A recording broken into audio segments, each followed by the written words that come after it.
good practice, right? Yeah. Oh, now we are live. Oh, look at that. We got the live, like the official live counter and It's red. everything. It's Little counting. red Yeah, dot. yeah. I have the freebie version, so hopefully it's not like oh look, we got our first guest in there. Oh, we got one person. Yes. Sweet. What's What going up? on? Sweet. What's going on? Yeah, so and then hopefully too, I think one thing that's cool is people kind of show up in the chat. Maybe they can even start listing some of their favorite 90s bands, which is the whole purpose of the stream is we want to just kind of talk 90s music. And Nick and Evan are both musicians, so say hi to Nick and Evan. What's up, guys? What's And up? you guys are in California, so it'll be fun to see when people show up. Dude, we got 2 people in here. So yeah, if you guys come into the stream and you guys want to drop like where you're watching from, we'd love to see. It's always fun to see geography wise where people are, right? So Definitely it is. so it's it's the crazy thing about music too is like if you guys think about the 90s, like you had to everything musically was in the same physical location, right? Like this It really geography was. wise, Yeah, right? yeah. And then we like it's crazy now you have with music distribution, right? You don't even need record labels anymore, right? Because Right. like Right. the 3 of us could literally form a band. Yeah, what's up, Cole? So Cole, so for you guys, Cole, I actually met Cole on another live stream. Oh, awesome. Hell Yeah. So Very Cole's cool. in Ohio, and Cole, So the guy's cool. like an amazing artist. What's up, Cole? Good to have you in here, dude. So this is Nick and Evan. And I guess I should just tell the story too, because I thought we were live and we weren't. but the same way I met Cole was kind of like how I met Nick. So like talking to Nick on Twitter about Padres, and then we just started Go rapping Pods. about go Pods, man. So yeah, we got to represent those guys, right? I know I probably have so much Padres gears and all the shorts I've done, so I was kind of watching, but yeah, but I was thinking about like the 90s and just all those bands and just how the records were made, and it's so different now. Which was kind of why I got the idea for this live stream is how passionate people are about that era. So, and why don't you guys tell us just for fun? I think a cool way, I kind of like loosely outline this, but I know me, I'll just start improvising. That's what musicians do, right?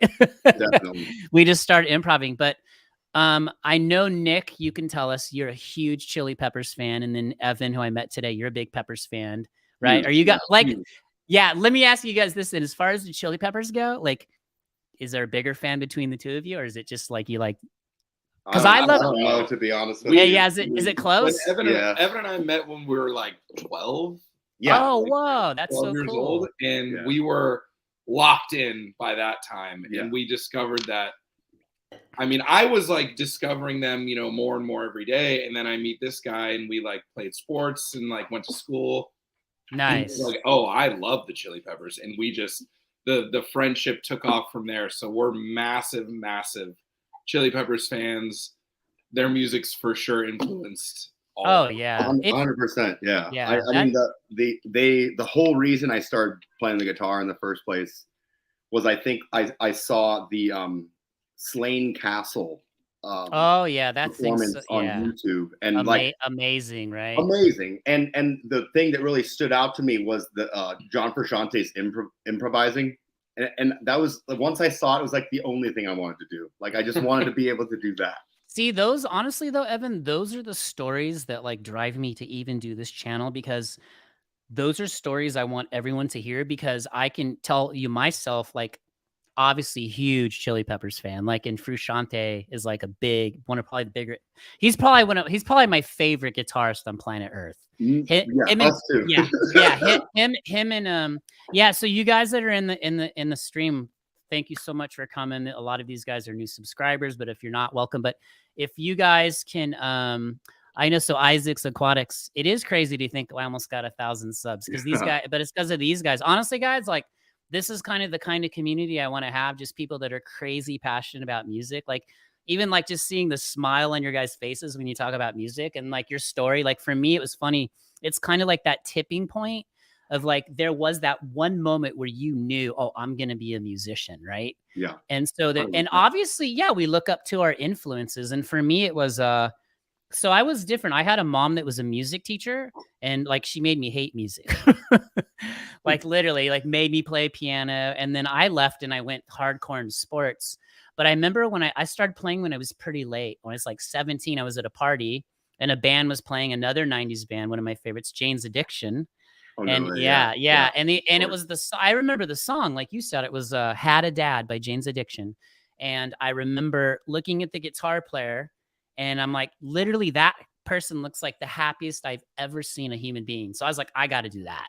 Absolutely free. Yeah, Yeah. right. I mean, Totally. like seriously, that's the thing. So I think that's what I want to do with these streams too, is I think if like right now people can see our passion for music, and like when you are a musician or you learn to create music, that's like a gift for life, right? It really That is is a gift. What's up, CJ? Hey guys in the stream, thank you for coming. We were hoping there would be one person here. We're stoked. There's 5 of you. Yeah.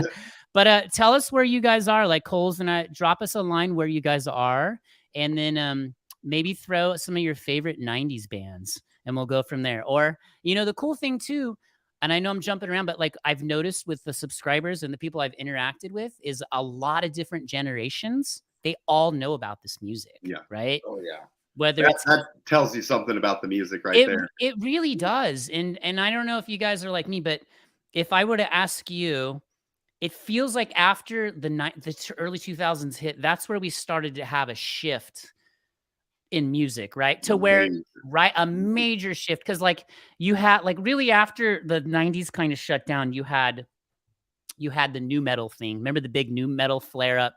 Totally. So, and a lot of those guys, yeah, they started in the 90s and crossed over, and like, but you had, let's like, if we listed, if you will, we had Linkin Park, we had Limp Bizkit, Korn, right? And if I'm missing, if you guys want to throw any in there, but I mean, and then I think like not Limp Bizkit, but like Linkin Park, I think really carried it through the 2000s too. They did, and they kind of advanced their music, and music production advanced along with their evolution and with the times. Yeah. It started off kind of rudimentary, and as the years went on, they became a little bit more electronic and a little bit more, added some modern components here and there, and that's really how they kept up to date, I think. Yeah. What do you think about like well, Nick, let me ask you this then. So if you guys, we started off with the Chili Peppers, but dude, they're like, it's crazy. They're a band of 4 decades now, right? 80s, wild. 90s but you know what that is? That's a testament to how good their music is, how much it resonates with people, right? Because that's all, that's what's cool about music, is it all resonates with us in different ways. And one person doesn't like this artist and another person loves them. But the Chili Peppers, I mean, you can pretty much say there's no doubting or denying their level of just, I mean, to be that lucky, right? To end up with that group of guys, it's a lot of luck. So like, what other like 90s artists do you guys like besides the Peppers? Because I know Nick and I, we just default right to the Chili Peppers. Yeah, it's so easy, right? I mean, yeah, it's so easy. Such a discography to pull from, so many styles. Yeah. I mean, Sublime and Sublime, dude. So oh my god. Nirvana, of course. Nirvana. What about like, let's think of like the Sublime thing. 311 was in there. Blind Melon, right? And then Blind Melon was great. I'm a huge grunge guy too, so I'm all Pearl Jam, Alice in Chains, Temple of the Dog. Temple of the Dog, dude. Mother Love Bone. Remember Mother Love Bone? Yes. Mad Season. I mean, Season. Wait, hold on. Even as cheesy as it gets, I can still appreciate like Creed and Stained and Mud Shovel and all that. Yeah. That's what's amazing. Well, you know what? The cool part is like, if it's relevant to somebody, it's relevant, right? Like, like I personally don't get Creed. No offense if anybody left, but I know millions of people do. So hey, but that's the beauty. That's what I love about music, right? Like, it's just like it's how we hear it, how we perceive it, and like I know Nick and I have talked, and like, so Nick, correct me if I'm wrong. You're a guitar player, but you have played in bands. And not really, but that's more Evans. I've played with people that are in bands like this guy, and like my uncle is a musician. He plays in the group, and I've sat in with him. But never officially, but definitely like just kind of sharing that like love for music with people is super easy, and it comes, you know, even if, you know, I play with this guy all the time and he's a much better musician than I am, but we have a blast every time. Totally. It, you know, Yeah. and it's just great. And which is kind of honestly, talking about the 90s thing, I think something that you'll probably agree with like the Chili Peppers is such a good example. Like that time is kind of defined by like the start of the internet, you know, like the pass of information is so quick. And like a band like the Chili Peppers is so interesting because when they first started, they're like a deep funk, you know, really underground funk band, like really specific to their area. And then as they grew, they became more of this like melodic, you know, pop forward, like rock that can spread with that spread of information, you know. 100%. Yeah. Well, plus too, like from Hillel Slovak to John, and then John left, and then think about how many guitar players were in the Peppers after John before John came back. And then of course you had Rick Rubin, who really shaped them into right. Yeah, I mean Rick Rubin, like the man. He's you cannot deny that dude's greatness, right? Like that guy's tapped into a whole nother like realm. somebody just brought up Audio Slave in the chat too, and that is a freaking super group too, dude. Audio Slave, man. I mean, oh my god, dude. To hear the alternate take of Tom Morello's guitar playing, going like more melodic and laid back. Because you heard him in Rage, and he was just, you know, it's nasty. I'll tell you what, though. I'll tell you what, Evan. I got it. You guys help me with the song, and whoever said that about Audio Slave. There's a song on the first Rage record, which I don't know a lot of people know. This microphone right here is an SM7, right? This microphone has been used on countless records, and it's really it's a broadcast mic. But it's the one mic you can grab and you can stand in front of speakers blasting, and you can track with it and you can cut a record with it. But people like Joni Mitchell sang on it. I mean, Michael Jackson, who had access to every record on earth, he sang on this. This right here is go watch. This is Anthony's mic right here. This is his mic. I mean, it's a very but the Rage record, he stood in front of the speakers like it was like in front of a giant like PA, and he tracked the vocals like that. So, but again, the guy that mixed that was a guy named Andy Wallace. If you go back and look at his discography, like it's nuts, like what he did. Like, so he like that Rage record. Oh my God. But there was one song where he did this little jazzy, when the song kind of breaks down and it settles, and he does this little jazzy kind of leads, like a little melodic, like kind of modal thing. And I remember that moment right there. I was like, this guy is like crazy good, because he's going like from like what you said, like this, like. But I feel like that's why people are so passionate about this kind of music, because to really put the foundation to this, and why I thought this stream was so important for us to talk about, is that needs to come back, right? Yeah. It needs to be like people in this stream that we meet, or like me and Nick and Evan, we meet and we go into a garage and we start creating like the human energy where we write the material, we perform the material, and it's all about the live performance. That's what I feel is missing. And anyone that wants to drop a comment like on that seems what like is missing right now, right? Big time. Yeah, big time. Yeah. But yeah, like Audio Slave. And you know, the sad part is how many of these guys are gone now, right? Seriously. Yeah. I mean, Chris Cornell, that was a really gnarly one to hear about. Yeah. Yeah, that was intense for sure. Yeah, that one was nuts. Yeah. Chris Cornell. I mean, you got Bradley from Sublime. You got the guy from Blind Melon. Lane Staley. Lane Staley's gone.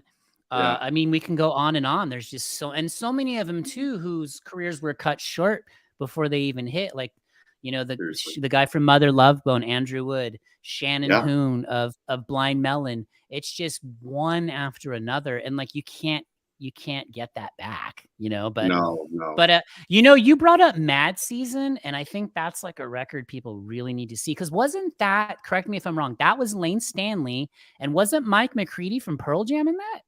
So yeah. Mike McCready was in there, and I believe maybe even the drummer. Don't quote me on this, but the drummer from Pearl Jam was there, and they had bass player and a percussionist that would sit in with them too, because I believe it's only one album they put out under that name. I think it was, yeah. But they have an alternate bass player and like a percussionist that plays with them, and it is such a cool band. They really they have some cool songs for sure. I honestly feel like the level of musicianship was off the charts, right? Yeah. Because, you know, the beauty of like technology now is we do have this beautiful world of technology, but I think you have to build a framework how to harness it and use it in the right way, right? And I feel like a lot of us have it. And like back then, so like my band, so I was in this band Safety Orange, and we got offered a few indie deals, and that band is still together. Well, one of the guys is still in it, but you know, the coolest part was we cut our first record in like 93 to tape. And you know what was cool? We thought it was so cool because here's another 90s band, huge one. The guy just bought the reel to reel, like the 2-track from, or the 2-inch reel to reel. He'd bought it from a studio in Wisconsin. It was the one that the Pumpkins cut Gish to. So we were like, yeah, that's so cool. But again, though, too, like that we cut to tape. So like, we were like a machine. Like we went in, it was a 3-piece, bass, drums, guitar, and the bassist and I played guitar, and we both sang. He was a lead singer, but like there was no room for error, right? There was no Pro Tools. Everything now is like, everything is like cut. And I don't know your guys' level of, cause I've been a recording engineer for 20 plus years and produced stuff, but I've done all that as well. Yeah. So, you know, like now everything is so cut to a grid, right?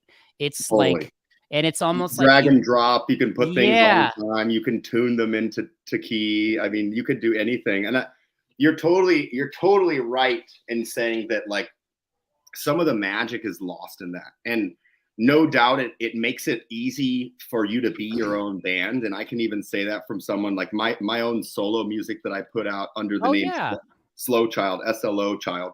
Oh, cool. Check that out. Slow Child, right on. I play it all with drum machines and synthesizers, and I got it's all set up. So, you know, I'm sequencing everything, but then you press play and you're just singing along. You know, there's not a like. I know. It's not the sense of organic creation that you get from actually playing with real people, and you know, things might come out a little bit different every time in phrasing or in even how you touch the instrument. You know, it's so Well, because you don't have that other mind there, right? Because 2 minds are always better than one. Like even this stream is much more enjoyable for me to do with you guys on here, because instead of me just kind of like you're bringing up stuff, that's really kind of the chemistry you have in a room with your instruments strapped on too, right? It's no different. And I think the cool thing about music too is like everyone perceives it and hears stuff differently. So I don't really, people might have technical skill sets that are higher than others. But like, I can look at someone that's played guitar for 2 days and I'll see something they approach differently. It might even, and I will see it and I'll incorporate it into what I do, which is like what we said, like you're always going to kind of imitate your heroes in the beginning, right? Which is totally what we all do. And then what's cool is as you progress as a musician, you start to let that seep out of your soul. But then you do know, oh shit, I have a lot of Billy Corgan in me or Frusciante. But then when you can kind of marry that with who you are, I think that's where your level of musicianship, it just becomes like an extension of your body, right? Like your instrument, right? And that's kind of where and listen, it's the cool part about music is if you want to play it for 5 minutes a day by yourself in your bedroom, hey, you've already won in my mind, right? So but I think it really would have been cool to like, if we could like, I haven't built a time machine yet, but if we could to go back and if only we did, right? If only we did. Well, let's do this. It kind of made me think of an idea, and I'll let you guys share first, but tell me some of your most memorable like 90s band concerts, even if you saw them like I know like Nick just saw the Chili Peppers, but like I was with him, oh, you were with them? I was like, oh man, I saw him like posting that. I was like, dang, I wish I was there. But like, do you guys have any other like memorable ones, like 90s style bands? Give me a second. Well, the guys the show we just saw was like what was it called? Alt rock. Yeah, it was a iHeartRadio show, so it had a lot of They bands. had a lot of bands that were kind of from that mold. Chili Peppers are probably the sort oldest of in that era. I mean, Muse was kind of early 2000s still, but yeah. I have to say, like, personally, the probably the best concert from that era I've seen was Pearl Jam. Yeah, it's pretty hard to beat. It was in San Diego, and I'd heard about them having, you know, great performances, and his Eddie Vedder's stage performance, you know, it's just off the charts. But they came out, no opener, and played for, I'm not kidding you, it sounds like an exaggeration, they played for 5 hours. Oh, I believe it, man. Their catalog is nuts. Oh, it's insane. Yeah, it's insane. You know what was amazing about the 90s too? I remember going up to Isla Vista where UCSB was. Yeah. Did you go to UCSB? No, I went to SBCC. Okay, cool. But you know, okay, so crazy. I'm a lot older than you guys, but I do remember in the 90s where if your whole town threw a party at the same time, that's what Isla Vista used to be like. Oh yeah. And I remember like the 90s music was, I mean, dude, we could go on and on, because you didn't even say the band, Evan, but you mentioned the words No Doubt. There was that. You had Green Day. Yeah. I remember I went to Lollapalooza in 94. It was like Beastie Boys, Smashing Pumpkins, Green Day. I mean, the Breeders. I mean, there was so many off the cuff the bands, like the Breeders too, right? Yeah. Because, like, you know, the Pixies are one of my favorite bands ever, like ever. I mean, they pretty much are the mold for everything, like even the grunge acts, right? Yes. But I just remember like some of those concerts, like I saw Rage Against the Machine in Irvine, but in 1991 at Delmar Fairgrounds, I saw Nirvana, the Red Hot Chili Peppers, and who else was it? Pearl Jam. In one show. What a show. That's one of the most famous Red Hot Chili Peppers posters of all time. Oh my God, guys. Because you had Nirvana was huge, right? And the Pearl Jam was pretty huge. The Peppers were already established.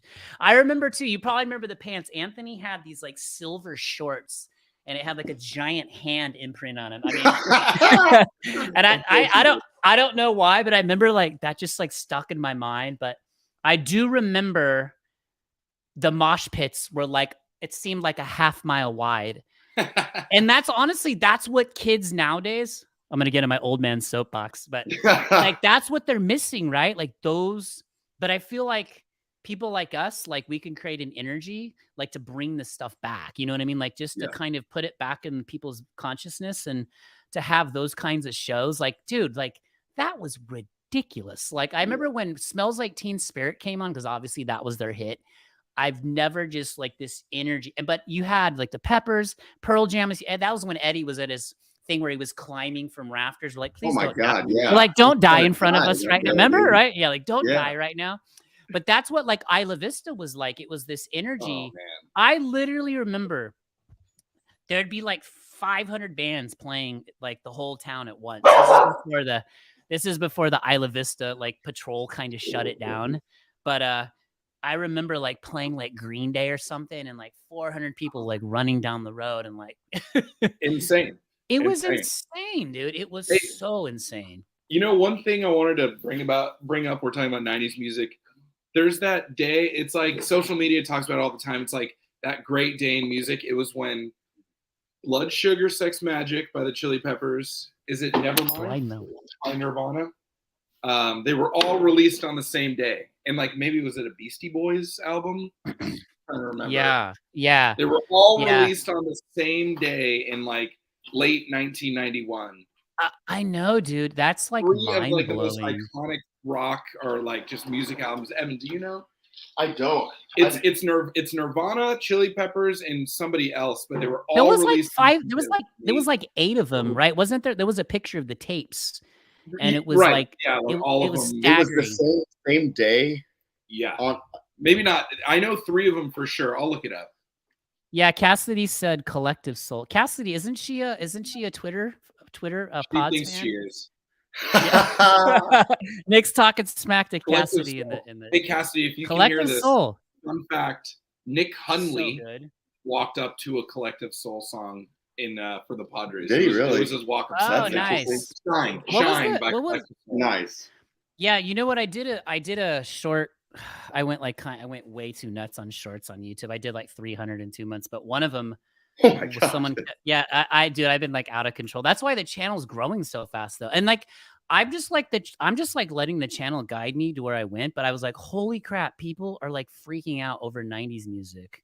Yeah. Oh my god. I but- feel like there was this resurgence probably about a year ago of like all the grunge, but particularly Nirvana, and it like got all of a sudden really popular again. It was almost like someone famous maybe had It's coming back, Evan. It's coming back.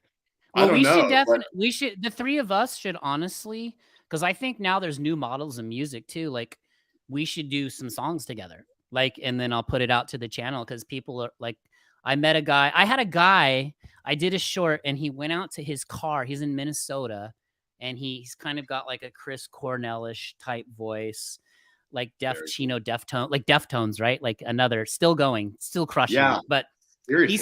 he sang to one of my shorts. I was like, you know what? And like you and I, Evan, we talked about like, I get Evan, like where we're in our here, we're sequencing, I'm programming superior drums by myself. And I'm like, I need human interaction, man. I need humans. Seriously. But that's the thing. Like, you know, like these people are coming in droves now and they want this. They want it. Yeah. So why not us? Like, let's just build a movement and get as many people as we can. And like, we don't need record labels to distribute anymore. Like you literally can. So like, it's like, that's like the passion of it. Like, right. It's just that energy. Like you said, I feel like too, it's been bubbling, like you said, Evan, like, but even like things like Cassidy mentioned, like collectives, there was so many bands.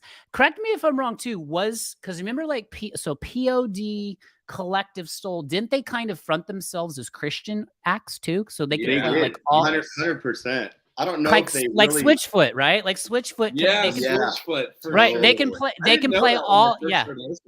Well, you know what's funny, because they can play all the festivals because they're a Christian band, but they're a mainstream rock band. It's kind of smart. Yeah. But I feel like all their songs don't really, you know, not every single one of their songs on their catalog would actually fit into that funnel.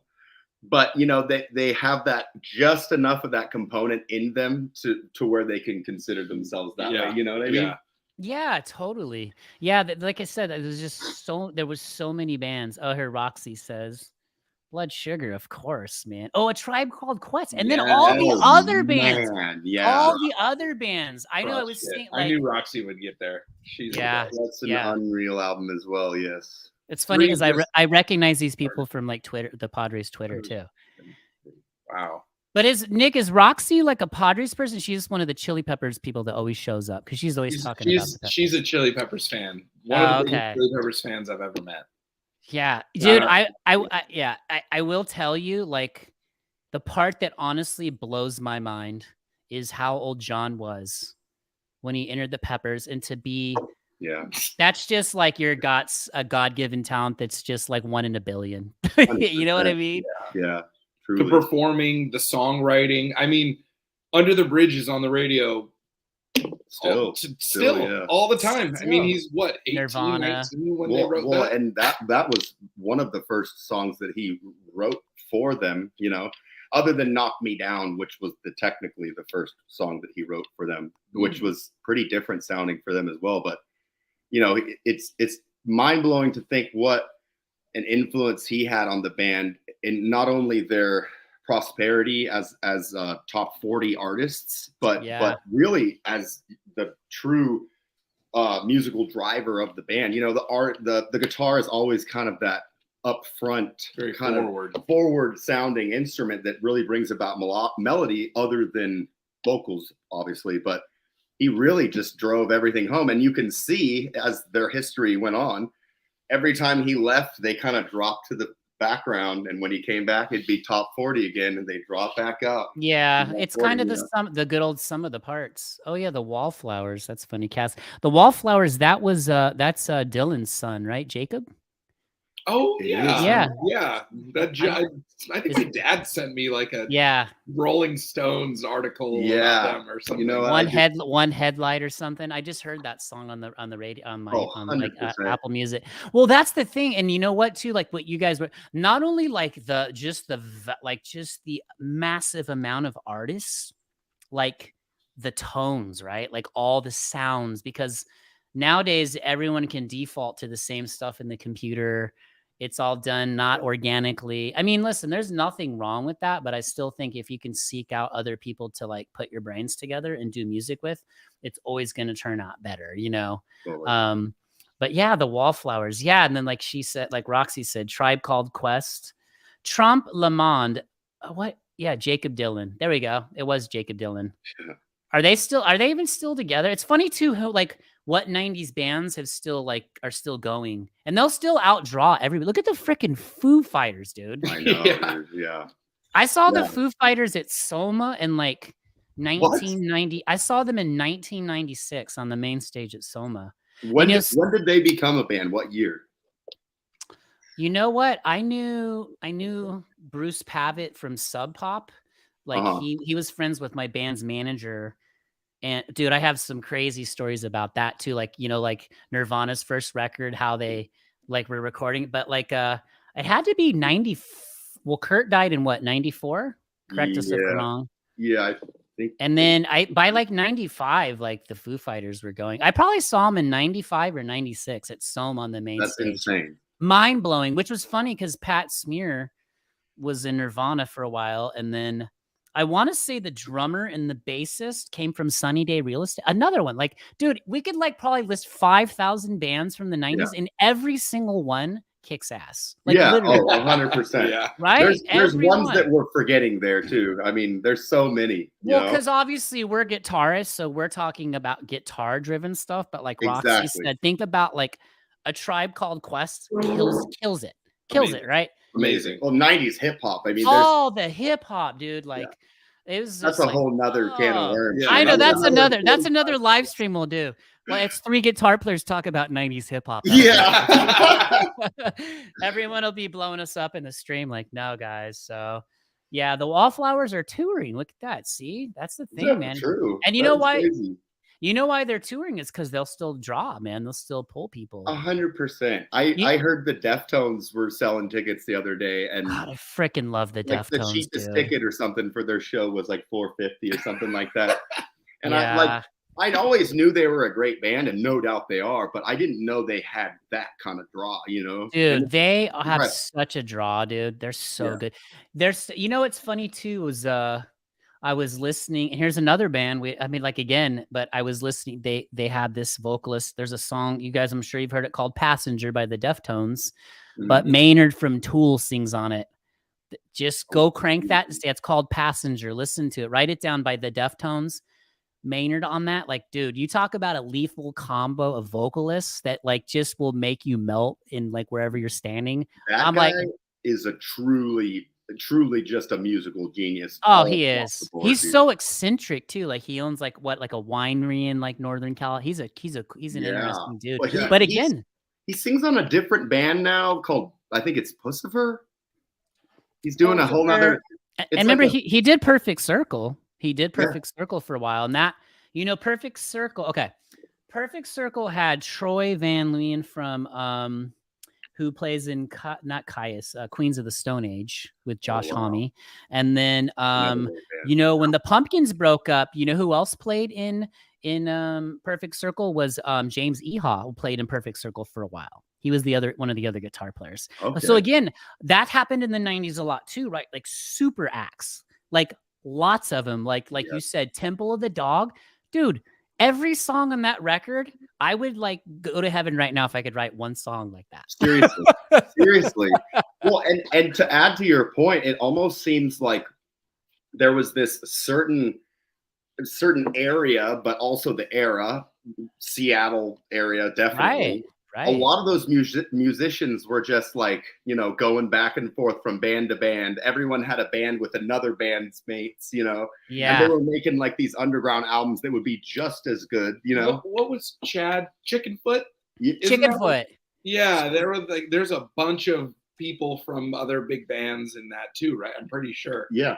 But again, because like you meet all these awesome, amazing musicians, and of course, hey, let's jam together, and you have a good flow, and like, hey, let's do a record together. Like, but nowadays, because of technology, everything's really, it's like, yeah, you can call it a record, but everything's just a single now, right? Like, it's think about the way we consume content. It's just such a trippy world, but 100%.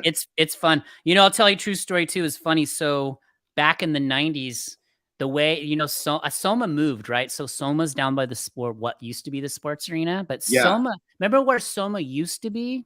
I didn't know the original location. Yeah, so the original Soma, the way it would work is you had a side stage and you had a main stage. And it's a funny story. So the side stage, if you got like 200 people to see you or something like that, which is a lot, you know, when you're like a young band, you make the main stage and then you get to open up for like a touring act. That's how I saw the Foo Fighters there. But the main acts would just play the main stage because they were already touring acts. But I remember specifically because we made my band Safety Orange, who still plays all over San Diego, they still tour. We made the main stage the same night Blink did, before they were Blink 182. Really? That's so cool. But the cool part was when here's a couple more bands. When we played the main stage, we got to open up for, and I had no idea that these two bands had this kind of draw because the place was sold out. So we thought we were cooler than shit because, of course, our catering consisted of our name on a wall with some bottled water. Yeah. But we thought that was so rad. But we played with Caius. Remember all the stoner desert bands? Caius from Out in the Desert. Yeah. And we played with, remember, do you ever heard of Ween? The Ween brothers? Gene and the band called Ween. Trippin' Daisies. Sounds super familiar. Look them up. Like if anyone in the stream knows, like Ween, but I remember years later, there was a guy in Caius that was cool as shit. He's like, we got food, go eat our food.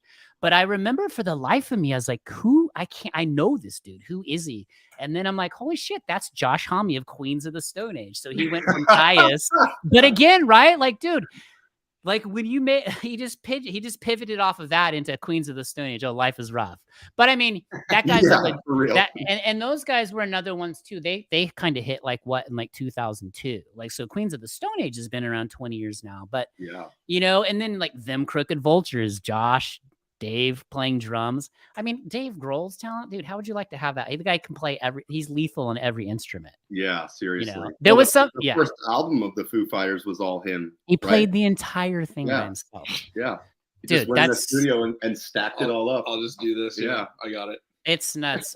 It's just, I got it. I mean, I might be able to do that with my voice and keys and guitar, but I can't do that with you know, tracking drums. That's a whole nother, you know, facet for a guitar player to be able to do, you know? Yeah, I mean, I can pretty much play everything really well, but I could play drums, but I just do everything in superior drumming. But nothing will beat ever playing on drums. There was this kid who unfortunately passed away recently. His name was John Hill, and his drumming was off the charts. I did this one song with him. He just like showed up, didn't want to rehearse, and he just killed it. But drummers are hard to come by, dude. So like, they're very hard to come but by. like all the bands of the 90's, like God, just that talent pool you had to draw from for your side projects, you know, like is just like even Pearl Jam had multiple drummers, right? So you had so I mean and then the Peppers, like let's just do a fun game. Let's see if we can name all the Chili Peppers guitar players after. So when John left, there was a couple like off the cuff ones. I remember that I can picture the guy's face, but I can't remember his name. Like the guy had a cup of coffee with him for a little while. Yeah, there was a guy named River. Well, I mean, see again, like I know there was a couple, you know, because it was Hillel, John, Dave Navarro, Josh Klinghoffer. There was another. It was one other dude. Another in there. one, like there was they were two more. Tour. Two, you like were right? There was I right? I thought there was. No, you are right. Because because when John quit the first time, they were on tour, right? So they needed to call somebody real quick to fill in, and so then is that what it was? Yeah, and then Dave Navarro joined. Yeah, and they made One Hot Minute. Yeah. Fell on its face a little bit, even though there are people that really like there are. You know what? It's a good record. Listen, Dave Navarro is one of my favorite guitar players in the world, but I loved him because he was the guy. And again, remember that tipping point? You remember like the guitar magazines, and there was an ad with him, and when he had his dreads, and he had black fingernails, and he was under like this purple light. He had all his piercings, and I was like, holy frick, I got to do that, dude. Like, yeah. But honestly, well, the thing is, I don't think a lot of people know this, but like Jane's Addiction was like a house band for, I can't remember the name of the club in LA. So were they really? Yeah, I was fortunate enough, like I said, because I suffer from OLD old now, but like playing it, I do feel blessed that I like got to go up and play like all like the Roxy and the Whiskey and all those places in the 90s and the Viper Room. But so yeah, a lot of history, but like you had Jane's Addiction was like this house band playing 6 nights a week at this place. And then, so obviously like the Jane's Addiction and the Chili Peppers they all knew each other from a very early time period in their musical careers. Because, Jane's Addiction's whole first record was cut completely live. I want to say the club was called like Fear, or I can't remember the name of it, but yeah, it was that's an older club in LA that's not there anymore, is it? Right. Yeah. And so no, like I think you're right about that. Yeah. And then like the Peppers were just playing anywhere and everywhere. But you're so right about that connection though, because I mean, if you hear certain Jane's Addiction jams and like these open sections of the music where very funky, right? Totally. Very and funky. There's so many parallels you can draw from like early Chili Peppers that sound just the same, dude. Exactly, which it made sense. But like, Dave Navarro from a musician standpoint, he was always the guy who made me fall in love with delay pedal, right? Like Jane's had like, I mean, their songs are just so, but again, those guys were all in the same LA circle coming up. But oh my God, like I saw Jane's Addiction with Dinosaur Jr. in like 1989. They're going on tour again. Yeah, I know, right? Insane. Dude, again, still going. But that tells you why this somehow has to come back in one way, shape. It will, because I don't know, man. I'm just like, it's just that musicianship and that interactivity and that creation of music is so powerful. It really is, yeah. Like you said, I mean, and now we have all the tools now, but I think we got to get back to the human element and start from there. But like, the thing is too, going back to the Chili Peppers and Jane's Addiction. Well, yeah, Flea has played quite a few trumpet pieces on Jane's Addiction stuff. Yeah. And Flea started as a trumpet player. He did, totally. Which really makes a lot of sense because I grew up, my mom's a bassist. So, but trumpet players are playing one-line melodic stuff, which is really a seamless transition into bass, totally. But which is funny too. Like we've had this explosion of ukulele, which to me is like a gateway instrument to guitar, right? That ukulele was my first instrument.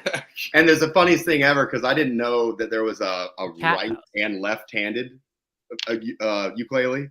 You could flip the string. Yeah, and that cool. I'm left-handed, so you're a lefty. Oh man, learned upside down, which was totally wacky, because then I went to guitar and just totally threw me off. But yeah, I have the fundamentals there at least. See, we could do a whole live stream on lefty musicians, right? Oh my God, what a nightmare! Yeah, yeah, I know. Well, I think I look cool in all my shorts on YouTube because for some reason it puts me as a lefty. I'm like, oh, that's I want to be I want to be a lefty, dude. This is I can't be in those then, because then I'll be flipped as a righty. You'll be a righty, dude. Yeah. It's crazy, right there. It's that's a whole nother approach. You definitely don't have as much inventory to choose from, right? Like, no, not at all. That's what I always tell this guy. We were just in LA the other day, just shopping around, hanging out, and we go up to Sunset Boulevard, go to the Guitar Center, and we're over at Sam Ash, and literally, I think between the two stores, which are like the largest music stores in LA, I think they had 2 guitars that I could actually physically play. That is so sick. Like it sucks, but I know. You got to go online and order everything custom. I know. Poor lefties. $200 or $300 more, Lefties stuck in a righty world.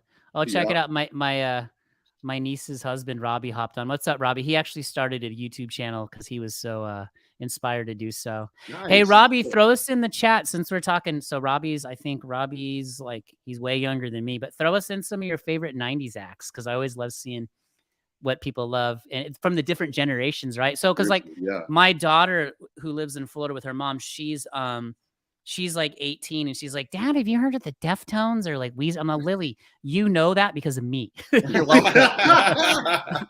I'm like, that's when you were a little like, girl. No, I discovered it by myself. Yeah. Like again, like right. Yeah.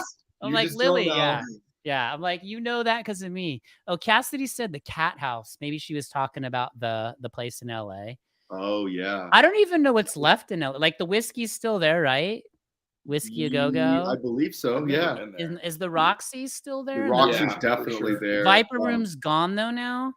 I think it's still there. Yeah, I think it's there. And then the Fonda. The Fonda. The Fonda. The Fonda. The Fonda. Ah, dude. The greatest thing I've ever seen. You tell the story. Tell the day. Give them a brief synopsis. Yeah. The day before was the Chili Peppers were being honored. They were getting their star on the Hollywood Boulevard. Yeah. And the next day, their new album with John returning to the band was being released. Wow. And so me and a couple friends went down to the ceremony. They all spoke and they talked about living in LA and, you know, being a band for 35 years and all this. And later that day, I get a text from somebody else saying, hey, there's this tiny record store posted on Instagram saying tomorrow night at the Fonda, the Chili Peppers are playing. And I look on the Chili Peppers website. I look on the Fonda, no information. I'm like, all right, who knows if this is real, right? Yeah. So that night I go out there, I drive by just to see, and there's like 2 or 3 people camped out. And I'm like, hey, are you guys camping out for the Red Hot Chili Peppers? And they're like, oh, yeah. Like, we think it's real. Oh, yeah. Like, all right. So we went the next day. We got there at like 6:30 in the morning, and there was a bunch of people already in line. Got in line, standing in line for 4 hours, and the line they started selling tickets at like 10 a.m. and the line went, and we got up there, $20. Gave me a wristband. Oh my God! Come back tonight. Doors at 7. That's amazing. And we went home, took a nap, listened to some music, got ready. Got there at like 4 to get in line. We were way closer, and I was like 10, 15 feet from the stage. Yeah, that's the cool thing. If you can experience, they used to have a club in Tijuana called Iguanas, and it was. I never heard of that. Yeah. It was like the place though, the tiny club that you could catch like a pretty big act in just a tiny environment. I think I may have heard of the Chili Peppers talking about playing there. I think so, everybody would go there on tour because it was just right across the border, and it was just like that. I saw Bad Religion there quite a few times, but like that's cool. Yeah, like Public Image Limited, like Johnny Rotten's other band. I saw some other people there. I think I saw Hole there. Really? Yeah. I have a funny story about Hole too. That weekend we played Soma, the main stage, they had these arrows taped to the ground, and I was asking like the bouncer guys, like, what's this about? Like the week before we played there, Hole had played there, and he's like, oh, Courtney Love was such a disaster and so out of her mind. They were putting like, this is how you get to the stage, like yeah. Let's see. Oh yeah, so it's funny. Robbie says Korn and Rob Zombie. Yeah, it's because it's funny. The 2000 and the Rob Zombie started in the 90s though, right? Like he was. He definitely did. And Korn was in the mid 90s. Pantera was for sure. Pantera, like again, like here, Dimebag Darrell, dude. Dimebag Darrell, dude. Ugh. And then the fact how he like he didn't OD himself. Somebody shot him on stage. Like dude, somebody shot him like 30 times with it. Dude, that's just crazy, dude. I mean, he went out on stage though, so at least there was some pot. At least he died doing what he loves. As a guitar player who's playing band, if I have to go out, dude. That's where you want to do it, right? Yeah, if you're gonna shoot me with a shotgun, it better be with my strapped on. Yeah, 100%, totally. Oh my God, that's so true. But that guy, what a amazingly technically proficient guitar player. Really, just again. Well, it's kind of funny too. There are some like younger guys now that again, they're like 20-year-olds, but they're pretty appreciative of the past. There was was the kid from Polyphia the Tim Henson kid. God. Yeah, who's just, I can't even comprehend what he does, but he was really cool, like talking about how like paying homage to the past and all those, you know, those musicians. And that guy is gifted, man. Yeah, very impressive. But I think too, like with where music is now, I think they're kind of a good model of how a band is a band, but they're using technology too. Because a lot of the stuff they're doing, like he couldn't reproduce it live. It's all done in post, like in production, right? Like it's using plugins and certain things. And he's, well, now because like the recording program has been coming, Evan, an instrument, right? 100%. So like totally. so do you use like Logic and Pro Tools, or like what are kind of your jams? I'm a huge Machine guy. Okay, cool. All about Machine. Yeah. When I first tried it, I fell in love with it and I couldn't get away from it. So I'm all Machine, and then I route Machine into Pro Tools, record it into audio files, and bounce them that way. That's sick, man. It's a little bit rudimentary because now I got to this point where I became so familiar with Machine that I couldn't really go back. Yeah. But I realized that Logic was such a more flexible DAW in a lot of ways. But Machine gets the job done. Yeah, no. I mean, they're all tools. Those files, you don't have any choice to go back, which is good and bad, Yeah. Well, it's kind of funny, like for me, like, yeah, I'm a guitarist, but like I'm always on the hunt for that like next song. That's my entire mission in life, which is why I think I saw that band playing. I'm like, I want to do that. I want to be in a band. So then having a musician mom was great. She's like, got me everything I needed. Yeah. All right. I had a great guitar teacher.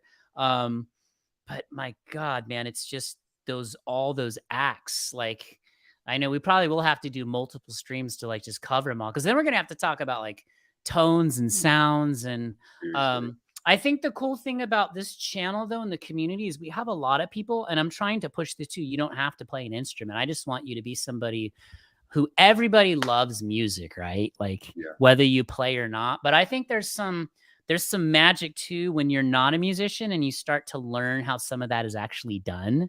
That's a really neat thing. Because I remember like Metallica, right? Another band who just keeps on going. Like didn't they just put out like another record or a single? They just dropped a little song EP or something. But I remember Kirk Hammett saying he had just started playing guitar and he was listening to ELO, Electric Light Orchestra, the singer that looked like Bob Ross, right? Or like, totally, the big fro. But he said he heard the guy like bending the string, and he's like, "What the hell was that? I got to figure out how to do that." And then that's why it's fun to teach like non-musicians like some of the technical stuff, because it's cool, right? It's like 100%, yeah. I think I want to teach people too to appreciate the level of work that goes into doing what we do, right? Like it's not like, oh, I just did this in 30 seconds and you're listening to it now. It's like, right? It's just like hours and hours of like work, but fun. That's the thing, right? It's all fun. I 100% agree with you there. I think there's a disconnect between the appreciation of the artist in a lot of senses and an appreciation for the production and the producer. Yeah, there's so many layers to it, and I've been fortunate enough to work in a lot of studios and do some pretty high level stuff, and it's such a team effort, right? Like that's why it was so. I wish we could get more of like, you guys will know the name, but the name escapes me. What was the whole film where they filmed the whole Chili Peppers Blood Sugar, like where they showed Funky Monks, dude, like. Dude, that was like so freaking cool. Like you see like him showing him, and then you see John like sitting on the floor, like sitting, cross-legged, and then you see the rawness of like the listener doesn't get to see the layers, right? They don't get to see. Yeah. Whereas when you're the musician creating this, and it's funny too, like music, I've kind of discovered it's usually the tiniest part that is almost like on a subconscious level that seems to make the songs, or like what part sticks out for everyone differently. But it's just like mind blowing. So it really is. I love that documentary for that reason. And you get to see those truly magical moments Mm-hmm. that came out through the record, documented in film, which Yeah. obviously, as you said, it doesn't happen very often. That Mm-hmm. you know, like we have some footage of the Rolling Stones like that from back in the day, where they're, you know, recording some of their biggest hits, and they're doing like, you know, backup vocals as a band, and they're all surrounded by an omnidirectional microphone, and they're doing their thing. Yeah. But we don't have a lot of that documentation anymore. At least, as you were saying earlier, you know, the kind of the musicianship has gone away, and it's more digital now. But I'm hoping that just like digital, or just like music kind of went from an analog to digital, then back to analog, kind of. Right. We all wanted that analog story sound there. still, right? Right now, we still want that analog stuff, and they think they can do it with digital, but they can't. So Yeah, I'm hoping I that know. movement comes back for sure. You know, keep those bands coming. I think so. I mean, hey man, the more we talk about it, the more we put it into consciousness too. And I think Yeah. like I said, I'll keep grinding hard on my end and finding, you know, it's funny because like finding YouTube subscribers is, I don't want to call you guys fish, but it's like going fishing. But then you pull them in, you get them in, you're like, oh, shoot, this guy, he's as passionate about it as I am about this kind of music. And that's the kind of people I think we want. And then, you know, I'm excited to see where we can take it. But I think we should definitely do a song together. And then we should like we should stream it and like document it and show it and let people kind of see. And it's almost like too, like I think there's going to be new models of music being built where artists kind of do stuff more with more fan input, right? Because that's not usually how it was ever done. The band goes in a room, plays 1,000 times, and writes the record, and then it's done. But of course, if you have Rick Rubin there going like this, that's pretty cool too. Yeah, I guess so, huh? Because you guys will probably remember, Rick's crazy, right? Like, insane.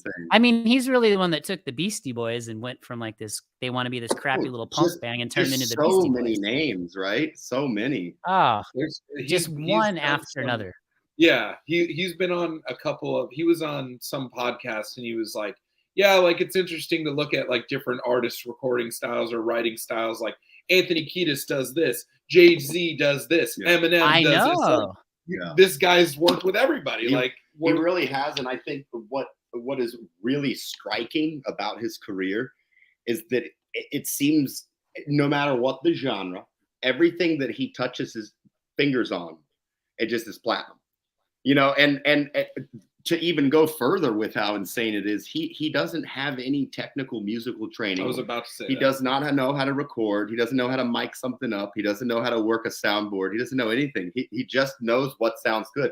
And that goes back to your kind of, you think that it's intriguing to hear people's take on music that don't know anything about playing it. And you're almost coming at it from like this air of childlike wonder. Because you can even see, I don't know. You if have you to ever have that. This.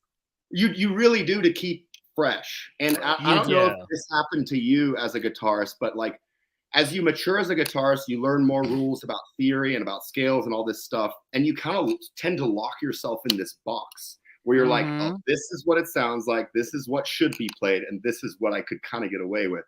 But when in reality, you know, people with that lack of technical knowledge might come at it from a whole nother way that you would have never thought of, you know, just figuring out a way to make sounds that are good. Right. Yeah. And that's all that matters. That's the most important. Well, you know, I think I'm lucky too, because I've worked with kids like the last 18 years and they just keep me, I feel like a little kid. I do like, and that's how I approach music. But I mean, I know like tons of theory and all the tech, and I've studied it all in school and college and stuff. But at the end of the day, that's only there if I need it. Everything first, everything first is complete inspiration and flow for me. Like, and that's what that's the thing too. Like as a musician, and this is, we're all our own worst enemies, right? Like we're all our own worst critics, right? We're like, you'll have days where like, you know, you're a great musician, but in your own head, you're like, I suck. I'm so bad, you know. I just watched an hour of John Frusciante. I am a terrible guitar player. But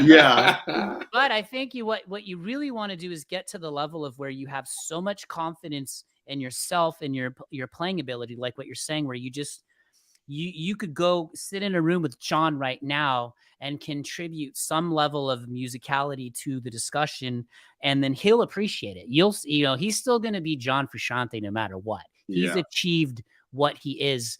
But that's the part too. It's really music is you against yourself, right? That's what it is.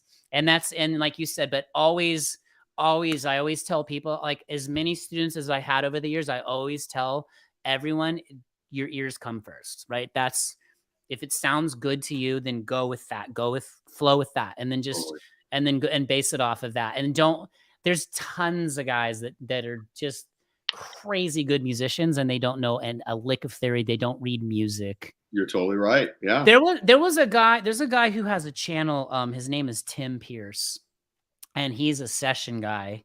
And he had a couple conversations with me, kind of helping me get he has played literally on every famous song like you can think of. It's like nuts. And cool. He was like, he doesn't read music. Like, but it's again, his feel and his music. Like to me, everything is about musicality, like your level of like just adding to the musical discussion, right? Like it's not the theory stuff. There's too many. You guys know, there's all kinds of guys that want to. I played in Phrygian and then I went down and dropped fourth. Yeah. But at the end of the day, like they're their own worst enemies. They won't get out of their own way. Like that's great. No, I can do that too, but I don't approach it like that way first. Right. I approach it. I just grab my guitar. I'm like, this sounds cool as heck. I'm going with this. Music can't be that academic. I tried to do the whole music thing in college. It was like the worst grind ever. It was like taking something that I loved that came out of me naturally, and then I was like, count the lines, is that it's well, you know what? And I have to tell you this too. And he couldn't make the stream, but one of the, I call him a kid because he's like 28. He's a kid to me, but Alex is one of the producers on my TV show, and he doesn't play an instrument, but like you were saying, his musical mind is like off the charts amazing. So when we write stuff for the TV show or the book, we get on these Zoom sessions and I play all the instruments. Those are just the tools I use to get the sounds printed, but he helps me. The way he puts it, I'm the guy that I pour sand into the sandbox continuously. I just don't stop. I got crazy, which is like a blessing and a curse. Which is probably why I did like 300 shorts in a month and a half on YouTube, which is insane. This is insane. My family's like, you're insane. I am. I love music that much, right? You guys know. It's like when we're talking right now. But Alex is the guy who comes in and he looks at all the sand and he starts building the castle, right? Yeah. And then we joke with my brother because my brother is like the business guy, and he's a creative dude. He can play drums, but we would have killed each other. But he's the guy who'll come over and he'll put the flag on the castle. He's like, look at that beautiful castle. I see. Yeah. But it's good because it's like, right, but that's what those bands were, right? To kind of summarize this whole thing, that's what those bands were. They were the sum of the parts of these amazing minds, and they all had contributions. But I think to kind of bottom line it for me and tell me what you guys think, my number one thing I always say when I create something is it's for the good of the project or for the good of the song. So for example, if the three of us started a band together and we wrote 10 tracks, and I'm a very minimalistic player, if I contributed to a great song that moves people, we've won. You know what I mean? Right? Like, so I think that's where you learn to function from good. We all have ego, right? Like we can't survive without ego, but you want to learn how to function in positive ego, not negative ego. Right. Right. So, right. And until you do, but that's why music is such a beautiful thing. Cause I feel like it teaches you how to do that eventually. Some it doesn't, but you know, right. In a teamwork sense, working with bands, working with other musicians, you totally learn metaphorically a lot about yourself and your relationships with people, through, what battles to pick. And if there is really a hill to die on, you know what I mean? So, well, even like, you have to have discomfort in order to grow, right? Like you have to fall flat on your face and you have to get up and you just have to persevere. Even like, this is my first live stream. It's going really well. We didn't know, we just jumped in and we did it. Right. And here we are and we're having a blast. And we'll do more of these because I think these are amazing things to share with people. But Yeah, man, we got to think of what ones we want to do next, because we could probably sit here for 15 hours talking straight about music. Yeah, 100%. Until We we, could, yeah, we we pass out, right? keep going and Yeah. going. There's too many dynamics.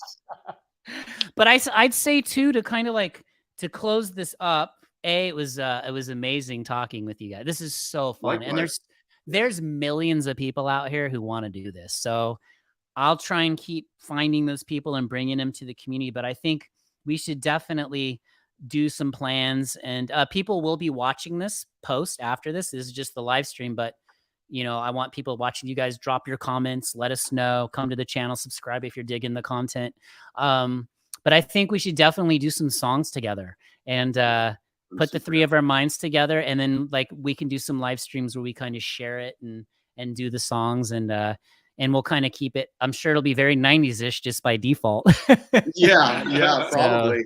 So what, we're into it. It's funny too, because I have to look on my phone, but Alex sent me, and I'm pretty lucky because he helps me with a lot of the YouTube stuff behind the scenes, but he was sending me a text on a short to do. And of course he's 28, but it was a Chili Peppers song. I can't remember which one it was. I wanted to say, oh, here it is. Oh, he wanted me to do the opening riff to Can't Stop, which is tremendous. Oh yeah. I feel like too, didn't we'll talk about John a little bit more before we close this up, but didn't he play like a big hollow body or some kind of semi hollow body, like a Gibson or something? Because I feel like he actually tracked it on that. See, that's a whole nother thing people don't realize.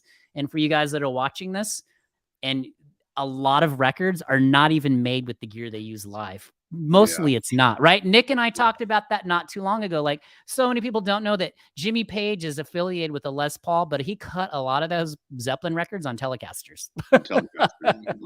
Yeah. But I remember John was doing well, he has that white Falcon that that's probably what it is. The Falcon. Isn't it like is it like a semi hollow or it's a hollow body? It's kind Falcon is like, it's kind of like a Gibson ES335. Yeah, that's what I thought. It's a semi hollow. It's got a big block in the middle. Yeah. But it looks basically like an acoustic guitar. Yeah. I know, that's crazy too. Like the kids, like nowadays, the lower end instruments are so good. So high quality. So good. Like I that Mexican, I got that Mexi made the Jason. I don't even know Jason Isbell's stuff, but I got his Telecaster, and it's a Mexican. It's as good as any American standard I've ever owned. They really are. They're so good now. Quality is amazing. Yeah. Yeah. Nick has an American standard.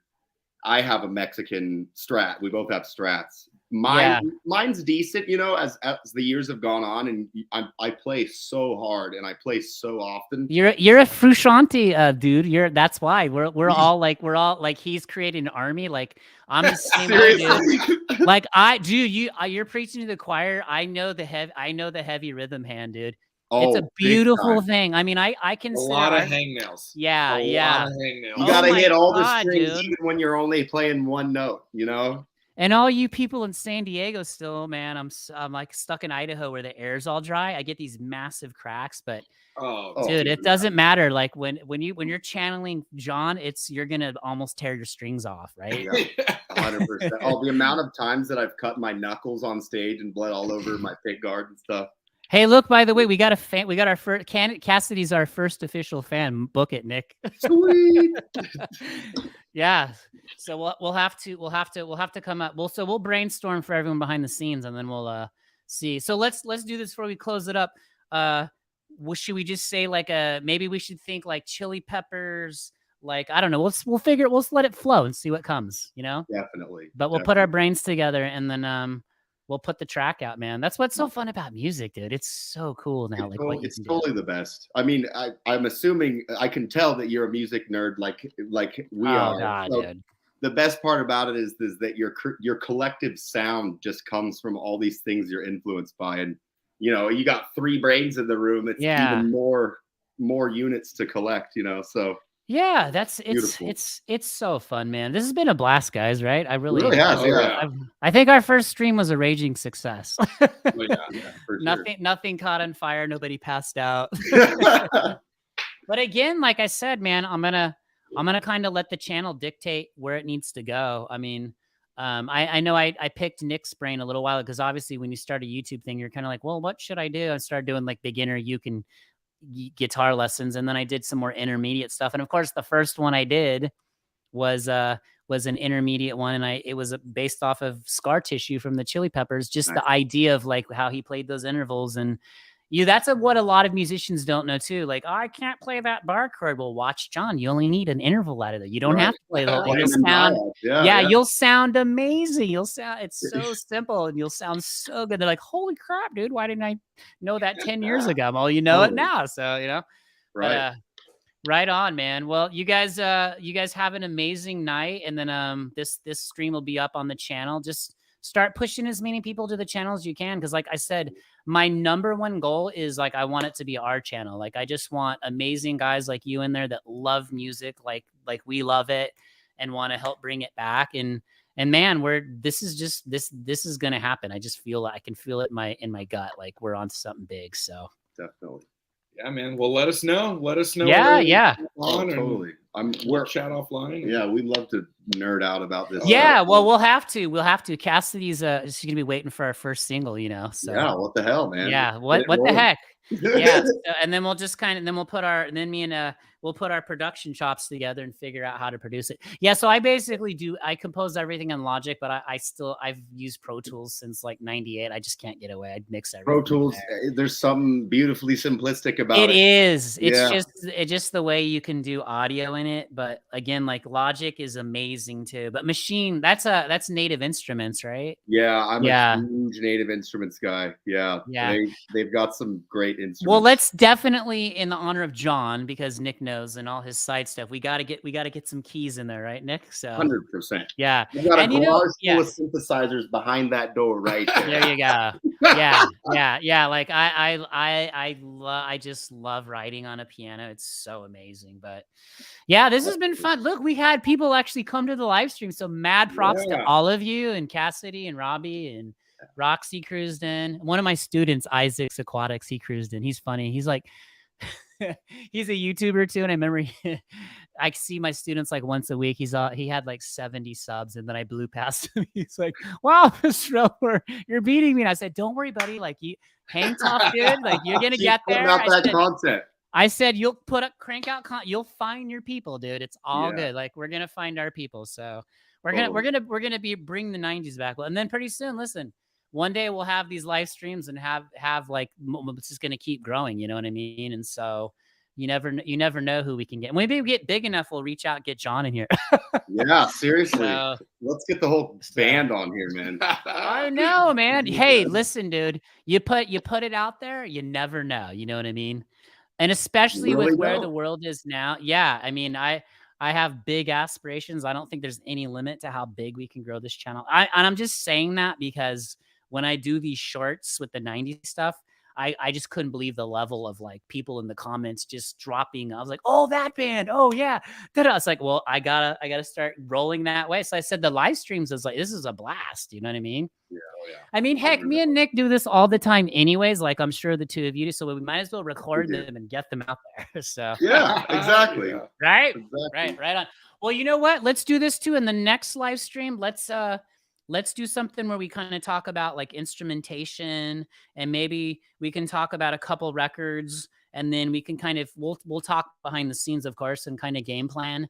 And then maybe we can even talk about tones. And I think that'd be really fun for us to share, to set it up. And then we can let people hear it as it unfolds. Yeah, totally. That'd be great. Totally. Right on. We'll enjoy that. Yeah. Yeah. I know. All of our pedals between the three of us, probably like 500. Yeah. Well, if I try, I know, like guitar pedals, dude. And then the pandemic was not my friend. Well, like Nick knows. Yeah. Like, too much online shopping. Oh my God. And then of course, when I'm going to help Nick buy a guitar, then I bought one. I'm like, dude, he has two new ones, and I have to get a new one now. I know. See, that's how the gear acquisition syndrome never ceases, right? No. Hey, but you know what? Listen, guys, like we've already won, right? Like this is what I think we need to share with people, as just this love and passion for music, because dude, you cannot buy that. You can't buy it. But that's what makes it beautiful too, right? Like it doesn't matter. And And this is just something that gives you so much joy and like reason for living. So I'm like super psyched to do this with you guys, and we'll march onward and upward. We will go. So right on. All right, man. Yeah. So Nick, shoot me his number, and then we'll start game storming. All right. Yeah, and then we'll get like we'll get Flea and Chad as our rhythm section, and John can guest guitar with us. Do it. Yeah. Hey, you never know, dude. All right, guys. Thanks everyone for coming to the stream. I'll see you guys later. All right. Have a great night, man. All right. Peace.